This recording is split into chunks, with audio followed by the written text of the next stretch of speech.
अस्सलाम वालेकुम। प्रोग्राम सवालिए के साथ मैं हूं मारिया मेमन। आज की टॉप स्टोरीज है। लॉकडाउन नर्म या सख्त, फैसला कल होगा। एनसीओसी का तो रोजाना की बुनियाद पर इजलास हो रहा है। कल जो सिफारिशात हैं वो पेश की जाएंगी वजीर आजम साहब को। वहां पर वजीर आला भी होंगे तमाम सूबों के। देखते हैं फैसला होने क्या जा रहा है। इसके बाद बात होगी कोरोना के जो बढ़ते केसेस हैं, जरा डॉक्टर्स की इसके ऊपर हम राय लेंगे। मेडिकल एक्सपर्ट्स क्या समझते हैं कि इस वक्त पाकिस्तान के जो मेडिकल सिस्टम है उस पर कितना दबाव है। हुकूमत जो क्लेम कर रही है उसको भी जरा हम काउंटर चेक करना चाहते हैं प्रोग्राम के अगले से। इसके बाद पाकिस्तान के लिए आने वाले दिन कितने खतरनाक है, कुछ हम प्रोजेक्शंस के ऊपर बात करेंगे। ये बात मान सकते हैं हम, बिल्कुल ठीक बात है कि जो पहले हमारा ख्याल था कि जितने केसेस यहाँ स्पाइक अप करेंगे उस चंद दौरानिये में जो चंद हफ्तों का नहीं किए क्या, लेकिन क्या ये आगे जाके स्पाइक अप कर सकते हैं डेंजरस हद तक। कुछ ममालिक में ऐसा हुआ है जैसे कि ब्राजील। प्रोग्राम में आखिरी हिस्से में इस पे हम बात करेंगे। आगाज करते हैं जी। हुकूमत पॉलिसी है क्या? गुज़श्ता 2 दिनों से मुख्तलिफ वज़रा से हम बातचीत कर रहे हैं। कोई कहता है ये वायरस मैनेजमेंट पॉलिसी है, कोई कहता है ये पैंडेमिक मैनेजमेंट पॉलिसी है। हर्ड इम्यूनिटी पॉलिसी है या नहीं, मैंने पूछने की कोशिश की फवाद चौधरी साहब ने, उन्होंने कहा कि हरगिज नहीं है। यही बात डॉक्टर जफर मिर्जा साहब ने भी कहा कि हर्ड इम्यूनिटी वाली ये पॉलिसी है नहीं। जरा आपको दोबारा दोहरा के याद करा देते हैं इन दोनों ने कहा क्या। ये बिल्कुल पॉलिसी नहीं है जी। हम ये नहीं चाह रहे कि दानिस्तान सिर्फ हर्ड इम्यूनिटी हो जाए और सब ठीक हो जाए, ऐसा नहीं है। ये बेसिकली आप इसको यूं कहें कि ये हम स्मार्ट लॉकडाउन की जो पॉलिसी है वो अपनाए हुए हैं। Herd immunity doesn't exist. ये तो सिर्फ एक इमेजिनेशन का तस्वुर है जिस पर डिबेट हो रही है। गवर्नमेंट में तो कभी किसी ने नहीं कहा कि हम हर्ड इम्यूनिटी जा रहे हैं। सुप्रीम कोर्ट के फैसले के बाद आप कह सकती हैं कि उसमें एक ज्यादा जो है वो हर्ड इम्यूनिटी वाला मामला जो है वो आया। उससे पहले एक्चुअली काफी एसओपीज के साथ मामला जो है वो चल रहा था। यहाँ एक ब्रेक की तरफ जाना है, वापस आएंगे, यहीं से गुफ्तगू को शुरू करेंगे। आप लोग हमारे साथ रहिए। वेलकम बैक जी। अपने मेहमानों का मैं यहाँ पर आपसे तारुफ करा दूं। डॉक्टर जावेद अकरम साहब हमारे साथ मौजूद हैं, vice chancellor health university Lahore.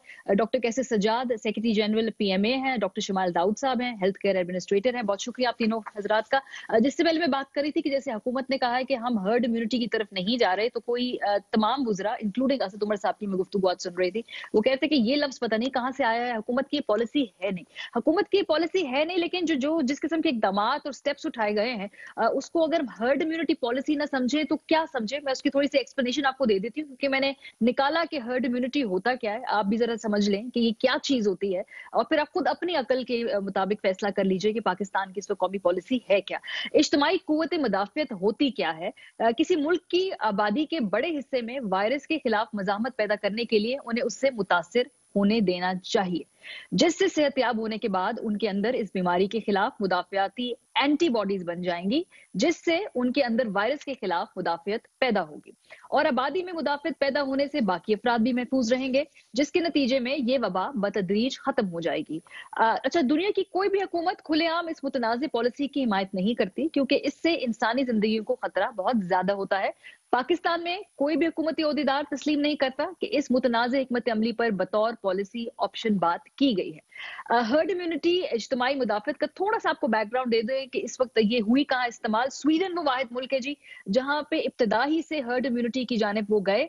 मुल्क में किसी भी किस्म का लॉकडाउन नहीं लगाया गया। स्वीडन में सिर्फ एहतियाती तदाबीर अपनाई गई। बरतानिया ने जो है शुरू में इब्तदा में इस पॉलिसी को अपनाया था, मगर जब एदादो शुमार बढ़ने लगे और अस्पतालों पर बोझ ज्यादा हुआ तो इस पॉलिसी को तर्क कर दिया गया।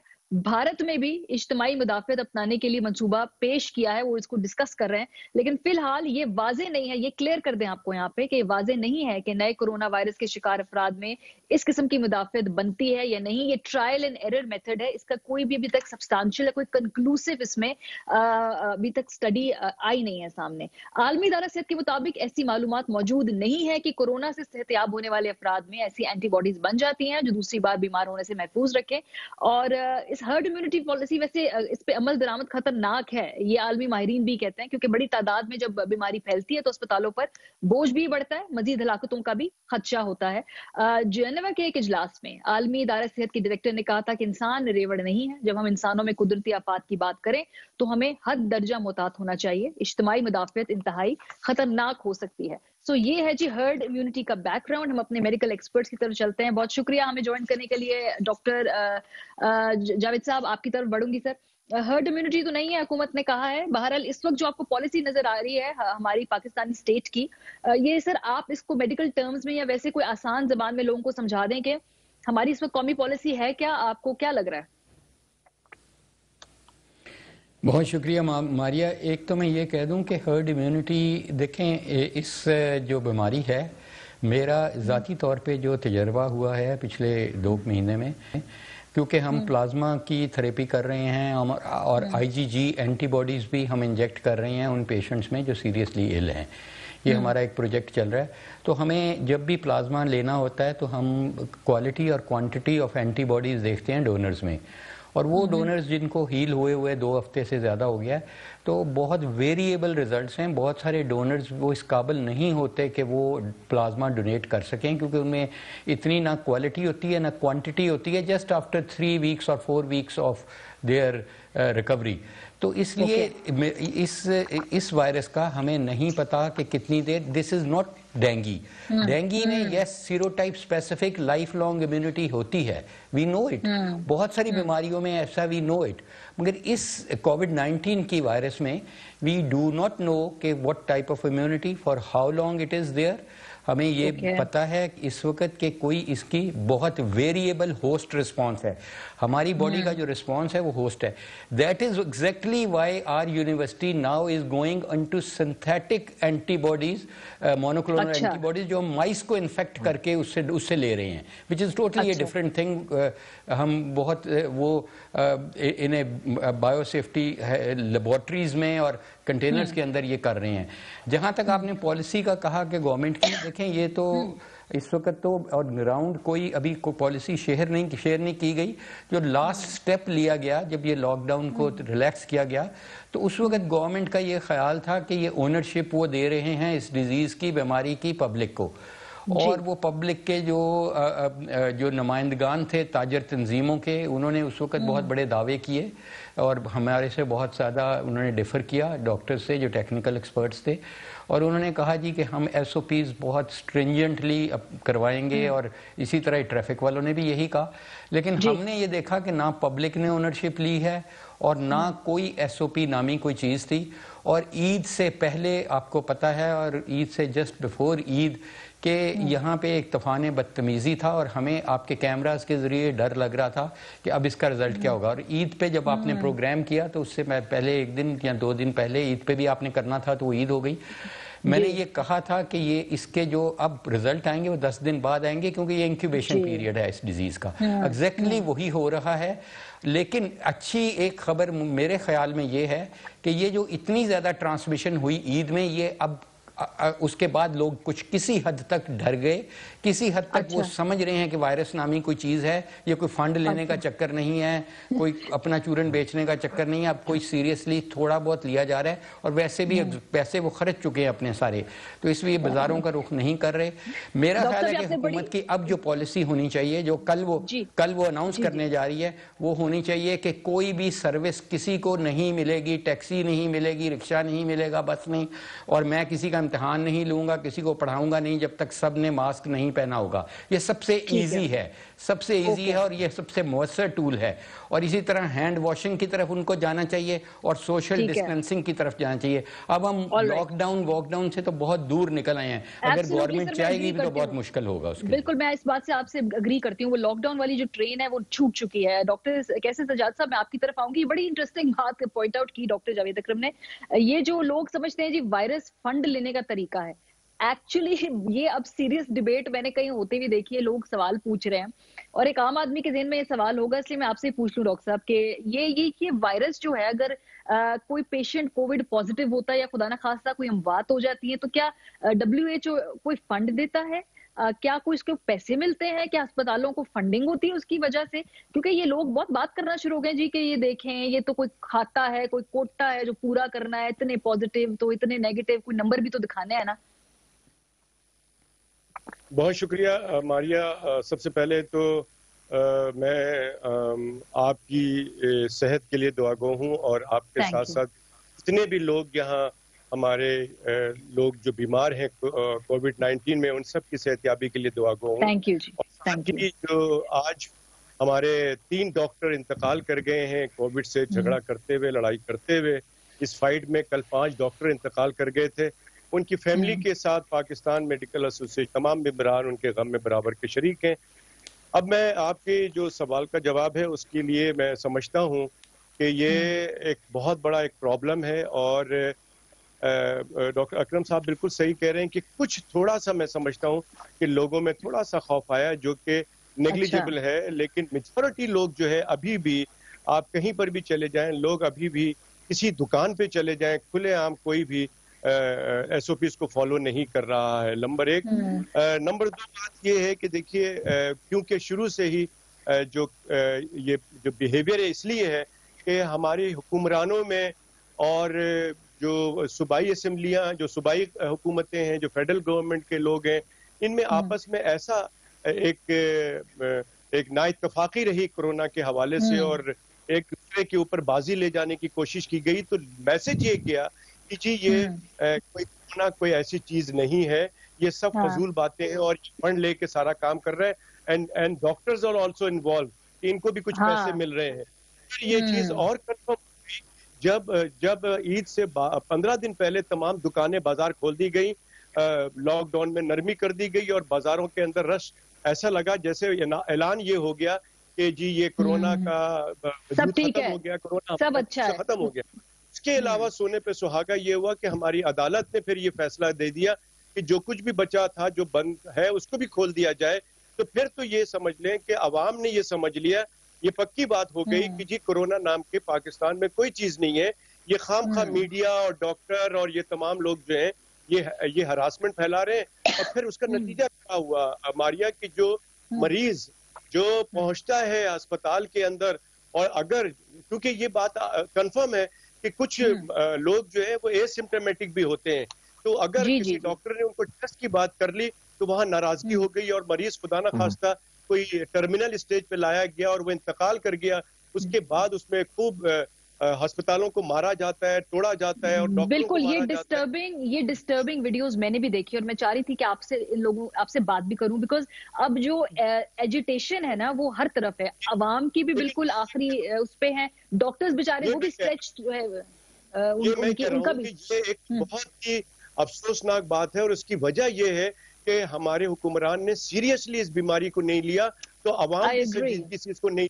शुरू में बहुत कंफ्यूज रहे हैं। हो रहा है कि इसका बहुत ही बुरा असर होगा आइंदा कुछ दिनों में कि डॉक्टर्स एक तरफ तो बीमारी में मुब्तला होकर इंतकाल कर रहे हैं, फिर डॉक्टर्स जो है इस बीमारी में मुब्तला होकर आइसोलेशन में जा रहे हैं और फिर डॉक्टर्स को मारा जा रहा है, हरासमेंट किया जा रहा है।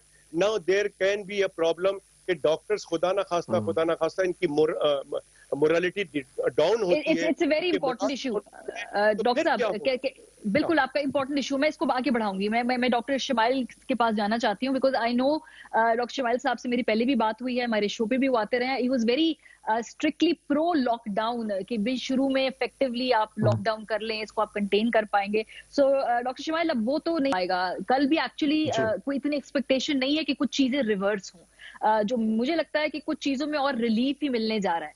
अपेरेंटली मेरी अंडरस्टैंडिंग है, जो मैंने शुरू में बताया भी, कि ये हर्ड इम्यूनिटी है लेकिन एलानिया नहीं है। दो हुकूमत इसको डिनाई करती है। सो पॉलिसी ये है क्या? एक्चुअली इसका कोई नाम नहीं, स्मार्ट लॉकडाउन कहते हैं, मुझे स्मार्ट लॉकडाउन नजर नहीं आता, शायद आप में से किसी को नजर आता हो, प्लीज एलैबोरेट कर दें अगर आपको लगता है कि स्मार्ट लॉकडाउन। मारिया हुआ ये कि देयर वाज एक तो कंफ्यूजन रही है, जिस तरह प्रोफेसर साहब ने भी, डॉक्टर साहब ने भी बताया। कंफ्यूजन एक तो गवर्नमेंट के मुख्तलिफ जो ओहदेदारान हैं उनके दरमियान, फिर सूबाई दरमियान, फिर उसके बाद बहुत सिंपथाइजर्स हैं जो गवर्नमेंट के सपोर्टर्स हैं, एडवाइजर्स हैं, जो कह तो नहीं रहे हर्ड इम्यूनिटी का, लेकिन स्वीडन का बार बार हवाला दे रहे हैं। देखने की जरूरत है कि वहाँ डेंसिटी कितनी है, वहाँ की आवाम की, उनका शऊर कहाँ है।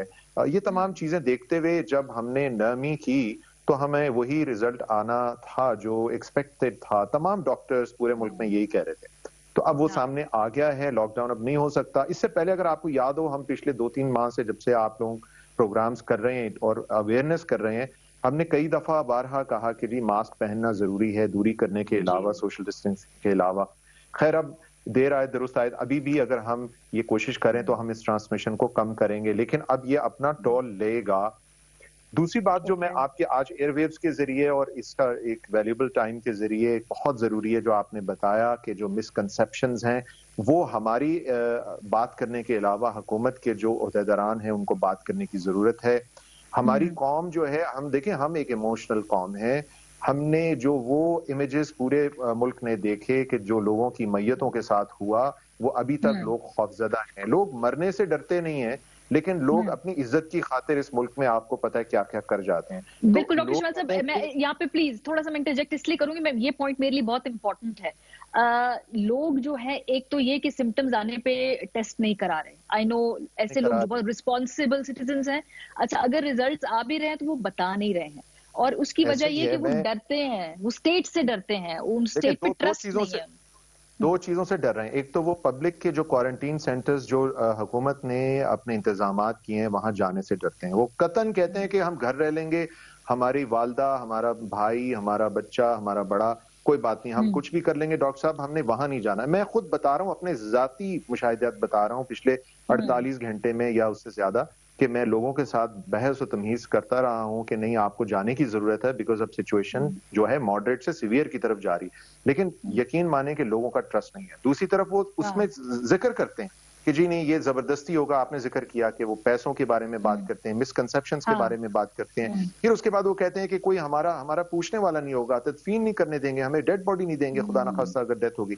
ये तमाम चीजें मैंने कितनी दफा मैंने तो कोशिश की है, आपने भी कोशिश की है। जरूरी है कि लोग समझें कि ये सब मिथ्स हैं, मिसनोमर्स हैं, कोई ज्यादती नहीं हो रही। तमाम डॉक्टर्स, लेकिन डॉक्टर साहब इसमें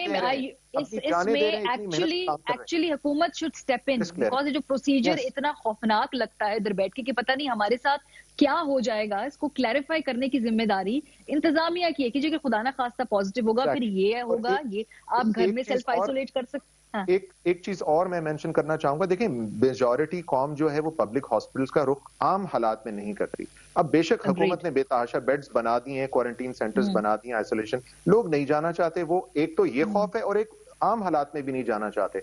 वो अब रुख कर रहे हैं प्राइवेट हॉस्पिटल्स का, जबकि प्राइवेट हॉस्पिटल्स तो वो तैयार भी नहीं है, ना ही हुकूमत के साथ वो काम कर रहे हैं उस तरीके से। हैं लेकिन बहुत कम है पूरे मुल्क, और कैपेसिटी भी उतनी नहीं है, कैपेसिटी नहीं है। तो अब दिन रात हम लोग ये कर रहे हैं कि जी बेड्स अरेंज कराएं उन हॉस्पिटल्स में, चाहे कराची हो चाहे लाहौर हो, हर एक यही कर रहा है, शेखुपुरा हो या फैसलाबाद हो या पेशावर हो। नतीजतन जो है वो एक मजीद फियर क्रिएट है। तो ये अब बहुत जरूरी है कि हम अपनी कम्युनिकेशन को जो है वो करें। जहां तक बात है कि जी शहरी लेवल के ऊपर तो सीरियसनेस आ जाएगी और लोग मास्क पहन भी लेंगे, जैसे इस्लामाबाद है, पढ़ा लिखा शहर है, या लाहौर है या और जगह। लेकिन जो छोटे शहर हैं वहां पे फिर हमें बाकायदा इसको अगेन मैं कहूंगा ध्यान करना होगा। मुझे थोड़ा सा हमें ये जो आपने कैपेसिटी की बात की, मैं डॉक्टर जावेद अकरम के साहब के पास इसलिए आऊंगी बिकॉज सर ये जो हमारा सबसे बड़ा खदशा था कि जब केसेस बहुत ज्यादा आएंगे ना तो हमारा सिस्टम चोक हो जाएगा। जब मैं गवर्नमेंट की प्रेशर सुनती हूँ तो वो कहते हैं जी अभी हमारे जो सिस्टम है उसमें भी बहुत कुवत है कि अभी हम संभाल सकें और केसेस आ सके। मेरा ख्याल है जो उन्होंने फिगर कोट किया था वो कोई 50% से कम ही है जो अभी तक हमारी ऑक्यूपेंसी है। तो अभी हमारा जो सिस्टम है वो कर सकता है, संभाल लेगा सर अभी आपको, क्योंकि आप हर रोज लोगों से मिल रहे हैं और तमाम चीजों को क्लोजली देख रहे हैं, अभी है हमारी, हम कॉन्फिडेंट रहे थोड़ा। देखें कराची में तो मेरा ख्याल है वो चोक हो चुका है सिस्टम, और कराची में people are struggling already in private sector, public sector for beds और ये और एंड फॉर वेंटिलेटर्स। तो जो दूसरे साइड पे लाहौर में या बाकी शहरों में है वो डेफिनेटली अभी कैपेसिटी है, लेकिन capacity at the expense of other diseases. ये नहीं है कि वो ऐड की है हमने कैपेसिटी, वो हमने कैपेसिटी, बाकी बीमारियां तो चल रही हैं, वो तो छुट्टी पे नहीं चली गई। हार्ट की बीमारी, फालज, शुगर की, गुर्दे फेलियर, वो तो अपनी जगह पे चल रहे हैं और बल्कि वो भी बढ़ गए हैं बिकॉज स्ट्रेस बढ़ गई है और बहुत सारे मसाइल हैं, हमारे अपने कोल्ड चेन वगैरह के मसाइल हैं। तो इसलिए मैं समझता हूँ कि ये कहना कि कैपेसिटी हमारे पास एडिक्वेट है, ये एडिक्वेट जो कैपेसिटी हम कह रहे हैं ये हम at the expense of other बीमारियाँ कह रहे हैं जो कि हम नहीं टॉलरेट करना चाहिए हमें, क्योंकि हमें तो इसको ऐड ऑन करना चाहिए। और मैं ये समझ रहा हूँ कि अल्लाह करे कि हमारे खदशात गलत हों, कि अभी हमें नहीं पता कि आगे किस तरह, कब ये हम पीक को फ्लैटन करेंगे, कब ये नीचे आनी शुरू होगी, इसकी ट्रांसमिशन भी और मोर्टेलिटी भी। तो अल्लाह करे कि इसी तरह ही हो कि हमारी ये कैपेसिटी एडिक्वेट रहे। लेकिन एज ए सेड कि we are already over stretched. हम क्या सारी दुनिया के ममालिक ओवर स्ट्रेच्ड रहे हैं। और अल्लाह ना करे कि हमारे में अल्लाह ताला ने एक बहुत करम किया हुआ है कि हमारी पॉपुलेशन यंगर है और हमारी होस्ट रिस्पॉन्स उस तरह की नहीं है कि जिस तरह इटली या बाकी शहरों में या बाकी ममालिक में हुआ है। तो अल्लाह का ये बहुत बहुत अभी भी एहसान है, मैं समझता हूँ। अल्लाह करे कि मोर्टेलिटी हम 2% से कम रखें, लेकिन अगर केसेस इतने हुए तो ये एब्सोल्यूट नंबर भी बढ़ जाएंगे। तो इसलिए मेरा ख्याल है हमें माइल्ड टू मॉडरेट केसेस में बहुत क्विक आइडेंटिफिकेशन करनी है और लोगों को वेंटिलेटर से जाने से रोकना है। चाहे प्लाज्मा क्रिएज रोकें, चाहे मोनोक्लोनल एंटीबॉडी से रोकें, चाहे इंटरल्यूकिन 6 इनहिबिटर से रोकें, जो भी एक्सपेरिमेंटल थेरेपी है, हमें उस वक्त अपनी पूरी एफर्ट फिजिशियंस को लगानी चाहिए कि ये मेरा मरीज इस पे ना जाए वेंट पे, बिकॉज वेंट पे जाने से उसकी मोर्टेलिटी ऑलरेडी 90% होती है। ये वेरी इंटरेस्टिंग पॉइंट, बिल्कुल आपने जो ठीक बात की इसको मैं थोड़ा और एलैबोरेट करूंगी। डॉक्टर कैसर सज्जाद साहब, मैं आपके पास इसलिए आऊंगी बिकॉज रिसेंटली मेरा अपना पर्सनल तजर्बा है और बहुत सारे सवालात लोगों ने इससे रिलेटेड मुझसे भी पूछे हैं। मैं चाहती हूँ कि आप डेली इस लोगों से डील करते हैं जो कोविड और इन तमाम उससे मुल्लिका बीमारियों के साथ आपके पास आते हैं। सर, अगर कोविड पॉजिटिव कोई पता चले, वो टेस्ट कराए, उसको हल्के फुल्के सिम्टम्स हो और वो कोविड पॉजिटिव हो गया है, अच्छा, यहाँ से लोगों को एक्चुअली समझ में भी नहीं आती कि अगर हमारा रिजल्ट पॉजिटिव आ गया है तो उसके बाद हमें करना क्या है। वो एक दूसरे से पूछ रहे हैं। मैंने खुद एक्चुअली लोगों से खुद पूछा, डॉक्टर्स को फोन करके कि अब यहाँ से करना क्या है। थोड़ी कंफ्यूजन है, वो क्लैरिटी नहीं है कि पॉजिटिव होने के बाद अगले स्टेप्स क्या होते हैं।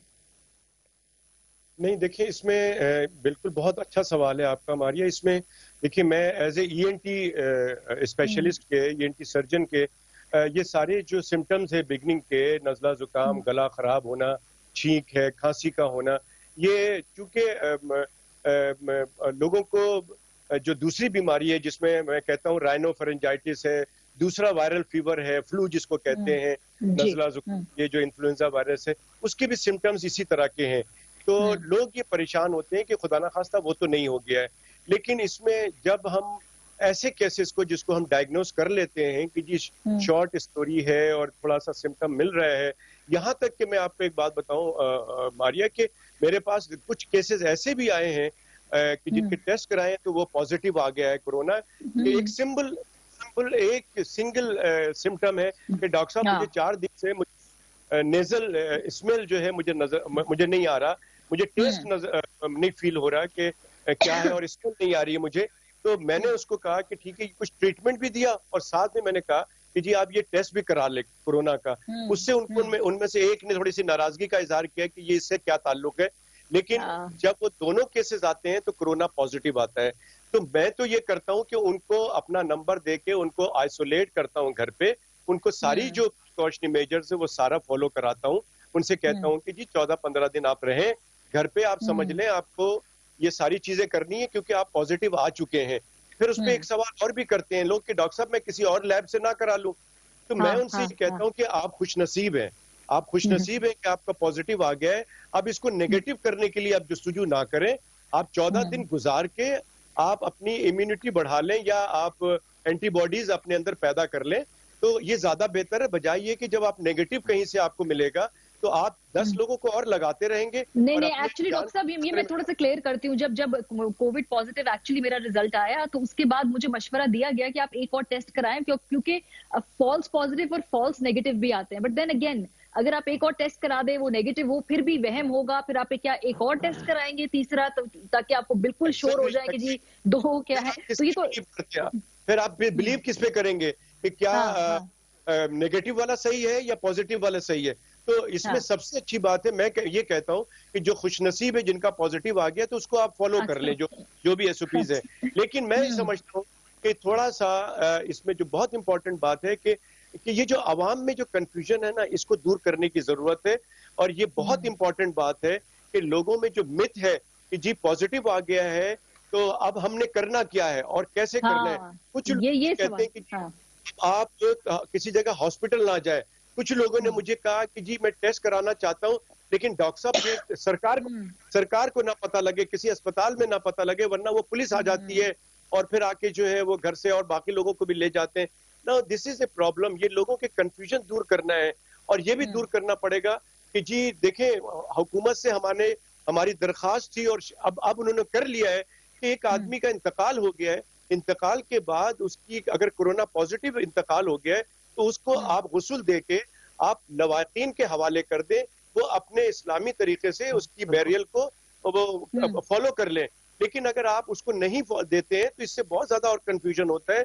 बहुत से लोग, जैसे कि ये अभी शुमाइल साहब ने कहा कि बिल्कुल सही कहा कि लोग बड़े जज्बाती हो जाते हैं इस मामले में। एब्सोल्युटली, ये बड़े नाजुक मामले हैं जी। इसके ऊपर जो ना बहुत सारे लोग लॉजिक और अकल की बात नहीं मानते, बिकॉज जज्बात से इमोशंस जो है वो ओवरकम कर जाते हैं। बिल्कुल ठीक बात है डॉक्टर कैसे सजाद साहब। मैं डॉक्टर शुमाइल की तरफ ही बढ़ना चाहूंगी। डॉक्टर साहब, इसमें बड़े एक जो मिथ्स हैं उनको मेरा ख्याल है हम खुद ही डिबंक कर देते हैं।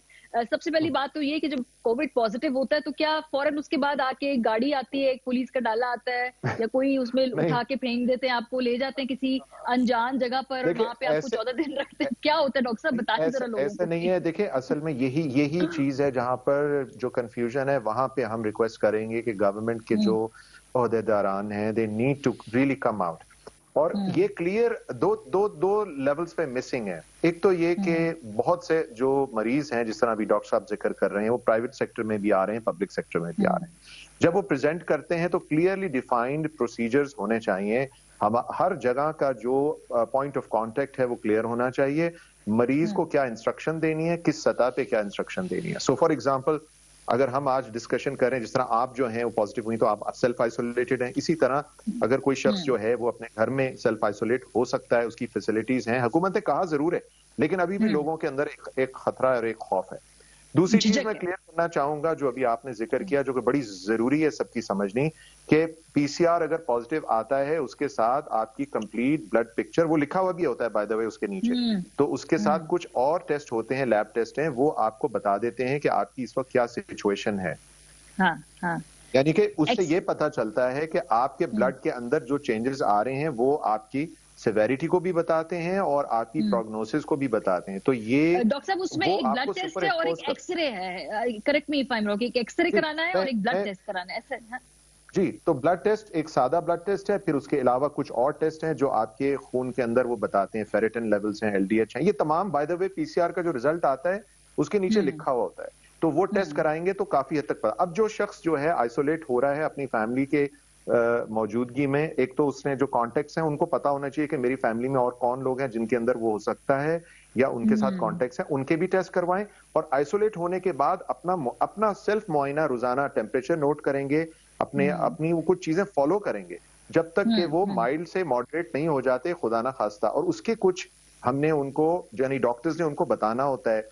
मां सवाई इसके फिर वो पब्लिक हॉस्पिटल में या किसी ऐसी जगह जाते हैं, वहां पे फिर वो हो सकता है कि उनको दाखिले की जरूरत पड़ जाए।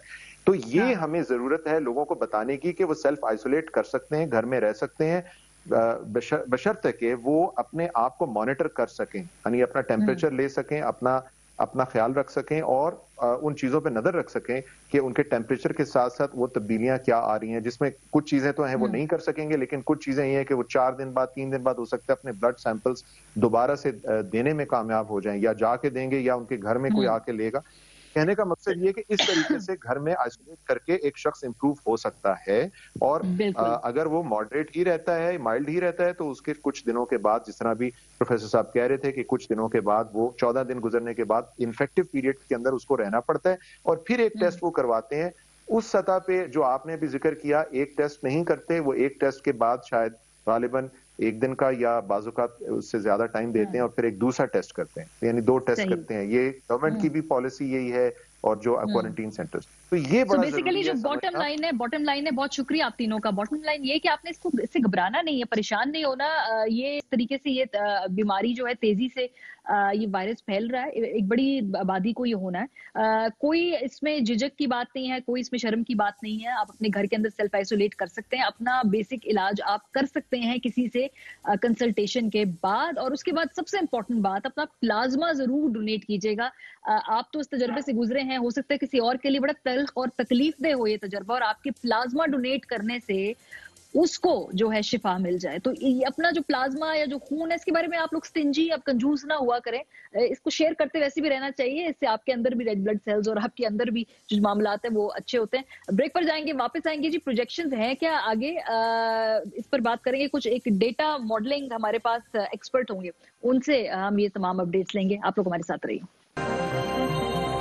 Welcome back. एनसीओसी के इजलास के बाद रोजाना जो प्रेस कॉन्फ्रेंस होती है उसमें अदादो शुमार हुकूमत जो है हमसे शेयर करती है, वही हम आप तक पहुंचा दें कि आज जो पाकिस्तान में हमें खुद बताया गया है कि जो हमारे वजीर सेहत है कि जो अमवात हैं वो 88 हुई हैं गुज़श्ता 24 घंटों में, और ये एक दिन में होने वाली सबसे ज्यादा अमवात जो है वो रिकॉर्ड हुई हैं पिछले एक दिन में। अब सिर्फ मई के महीने की अगर हम बात करें, मेरा ख्याल है उसको हम जरा ब्रेक डाउन करते हैं, तो नए केसेस 52,680 आए हैं और अमवात 1100 है। ये सिर्फ इस एक महीने के अंदर है। तो वो जो अब कह रहे थे कि जी स्पाइक आएगा, ये तादाद बढ़ेगी, वो एक्चुअली अब नजर आना शुरू हो गया है।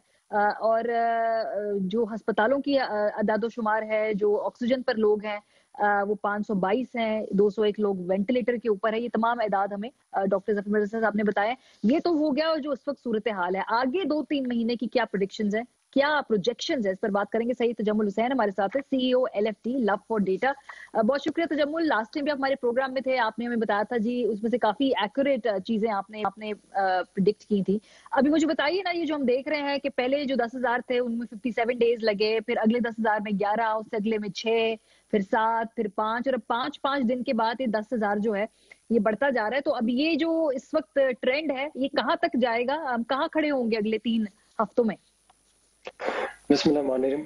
थैंक यू मारिया, आपने अपने शो पे इनवाइट किया। देखें, जिस तरह आपने अभी अपने इंट्रो में भी बताया, केसेस तो हमारे बढ़ रहे हैं और 10,000 को रीच करने में पहले हमें जितना टाइम लगता था शायद अब उसका बहुत कम टाइम हमें लग रहा है। So as we speak cases अभी हमारे आगे और बढ़ेंगे ही। तो जून का महीना जो है हमारे लिए टफ महीना है, इसको हमें लाइटली नहीं लेना चाहिए किसी भी एतबार से। तो हम जितना ज्यादा कंट्रोल करेंगे उतना बेहतर है, लेकिन नंबर्स फिर भी ऊपर ही जाएंगे जून के महीने में। तो मैं इसलिए आपसे बात कर रहा हूँ क्योंकि हमारे पास बहुत सी दफा लोग रेफर करते हैं सिंगापुर के केस स्टडी को। सिंगापुर की केस स्टडी में जिसमें वो पाकिस्तान का जिक्र कर रहे थे कि जून के महीने में जो है हमारा डिक्लाइन होगा, पीक रीच हो जाएगा, वो probably that's not the case. तो क्योंकि हमारे लोकल सर्कमस्टांसेस बहुत डिफरेंट हैं जो शायद सिंगापुर की स्टडी में मॉडल नहीं हुआ है। So we really have to be careful. Interesting बात की आपने। अच्छा, मुझे बताइए कि क्या लगता है कि ये अभी फिलहाल चूंकि खैबर पख्तूनख्वा जो है वो रिपोर्ट केसेस WHO की तमाम गाइडेंस के बिल्कुल उसके ताउन से कर रहा है, तो वहां हम देख रहे हैं कि मोर्टेलिटी रेट या जो अमवात है वो ज्यादा रिपोर्ट हो रही है, बाकी सूबों में नहीं हो रही। इस पे भी लोग क्वेश्चन करते हैं जी कि अमवात हो तो रही हैं, रिपोर्ट नहीं हो रही हैं ये। सो या मुझे बताइए ना जरा कि ये हो सकता है और ये ट्रेंड आपको क्या लग रहा है आगे जरा? अच्छा, वेरी इंपॉर्टेंट। देखें, अगर आप केसेस के हिसाब से देखें तो जहां पंजाब और सिंध 25,000 प्लस पे बैठे हुए, KP अभी 9-10,000 केसेस पे। लेकिन अगर आप डेथ्स को देखेंगी तो 450 प्लस डेथ्स KP में भी हैं और वही तादाद जा रही है पंजाब और सिंध में भी। अच्छा, इसमें डॉक्टर्स का ओपिनियन बहुत डिफरेंट है। वाज़ेह है जो मैं आपको पर्सपेक्टिव दे रहा हूँ ये डेटा के हिसाब से, मेरा मेडिकल बैकग्राउंड नहीं है। देखिए, जो आपकी कोविड रिलेटेड डेथ है उसकी लास्ट स्टेजेस में आपको ऑक्सीजन और वेंट की जरूरत होती है। सो प्रोबेबिलिटी कि आपकी अर्बन एरियाज में, अर्बन सिटीज में आप वो मिस कर रहे हैं वो बहुत कम है, क्योंकि वो सफोकेट जब इंसान कर रहा होता है तो हॉस्पिटल करता ही करता है। सो वेंट्स के पास जाएगी।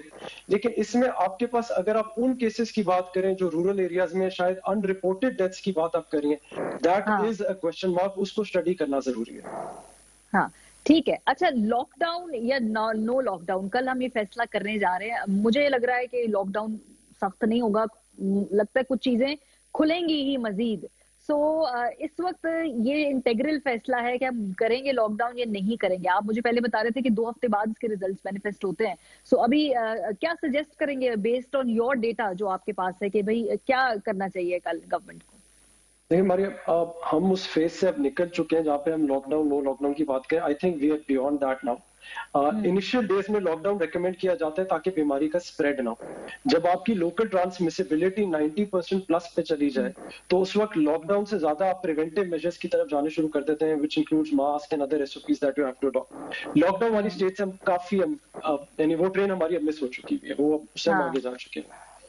तो वो अब it's something that's probably not on table. ये चीज है, इसको लोगों को समझना बहुत जरूरी है। पाकिस्तान में कोई भी बंदा जब इफेक्ट होता है तो बाकी सब लोगों की पॉसिबिलिटी एंड प्रोबेबिलिटी के उनको भी कोरोना से खतरा है वो और ज्यादा बढ़ जाता है। अगर आप मुझे इजाजत दे तो आई टेक 10 सेकंड्स में इसको थोड़ा और एक्सप्लेन कर दूं। आप इसको इस तरह समझिए, आप इसको इस तरह समझे कि एक कमरे में अगर 10 लोग हैं, उनमें से 2 या 3 को हो जाता है तो बाकियों की पॉसिबिलिटी कि उन्हें भी हो बढ़ जाती है। लेकिन जैसे ही वो 5 से 7 लोग को होता है तो बाकी लोगों की प्रोबेबिलिटी और ज्यादा बढ़ जाएगी क्यों नहीं। तो पाकिस्तान हमारा घर है, इसमें जितने ज्यादा लोग बढ़ते जाएंगे अल्टीमेटली जो रिमेनिंग लोग हैं उनको इससे खतरा बढ़ता रहेगा। तो हर शख्स को ये जरूरत है कि वो इसके अंदर गवर्नमेंट को सपोर्ट करे। एसओपी, सोशल डिस्टेंसिंग के हैं, फिजिकल डिस्टेंसिंग के हैं, मास्क हैं, इनको अडॉप्ट करें क्योंकि अल्टीमेटली हम अपने आप को ही सपोर्ट कर रहे हैं सर। ठीक है, बहुत शुक्रिया। सैयद जबल हुसैन हमारे साथ मौजूद थे। ये बात तो खैर मेडिकल एक्स से भी हमारी बात हुई, जो डेटा मॉडलिंग के हवाले से बात हो रही थी। ये तो तय हो गया कि लॉकडाउन की तरफ बढ़ना किसी के लिए भी काबिल कबूल नहीं है, ना उन लोगों के लिए जिनका कारोबार इफेक्ट हुआ है, ना अवाम के लिए, ना पॉलिसी मेकर्स के लिए। मेरा ख्याल है कोई भी ज़हनी तौर पर लॉकडाउन के लिए तैयार होगा नहीं और ना ही हो सकता है। बहरहाल अब देखते हैं कि ये जो केसेस आगे तेजी से बढ़ रहे हैं, हुकूमत जो है इसके हवाले से कल जो फैसले लेगी उनमें वो क्या चीजें मलूज़ खातिर लाएगी। प्रोग्राम का वक्त खत्म हो गया। अपना फीडबैक हमें देना मत भूलिएगा। ख्याल रखिए। खुदा।